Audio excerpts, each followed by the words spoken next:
ഇതെന്ത് ചെയ്യണമെന്ന് എനിക്കറിയാം. ഞാൻ ഇപ്പൊ കാണിച്ചു തരാം. ഇത് 10,000 രൂപയുടെ സാധനം നിനക്ക് അറിയാവോ? നീ എന്നെ പുള്ള കളിക്കുവാണോ?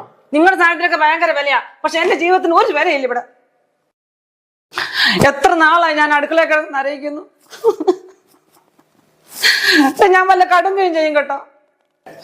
ഇതിന് മാത്രം ഇവിടെ എന്തുണ്ടായി? മിണ്ടിപ്പോകരുത്.